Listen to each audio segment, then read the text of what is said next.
Hello and welcome back to the another video. और हम आ गए हमारे फिर से एक ही बहुत सुंदर सी क्यूट सी चारकोल पोर्ट्रेट के साथ। चलो तो साथ में मिलके बनाते हैं और मैं आपसे मिलूंगी वीडियो के लास्ट में। तब तक जुड़े रहना।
हेलो, तो उम्मीद करती हूँ आपने पूरा वीडियो देखा होगा।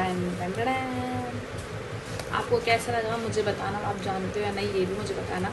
तो उम्मीद करती हूँ कि आपको अच्छा लगा होगा, और कैसा लगा मुझे कमेंट करके ज़रूर बताना। और हम इसके साथ मिलेंगे आपसे बहुत ही अच्छी सी कोई नेक्स्ट वीडियो में। अगर आपके पास कोई आइडिया है तो मुझे कमेंट करके बताना, और आप अपना कस्टमाइज़ कुछ बनवाना चाहते हैं तो आप मुझे मैसेज कर सकते हैं मेरे इंस्टाग्राम चैनल Nirvana_वीडियो पे। तब तक ध्यान रखिए, खुश रहिए, ड्राइंग करते रहिए। हम मिलेंगे नेक्स्ट वीडियो में। बाय।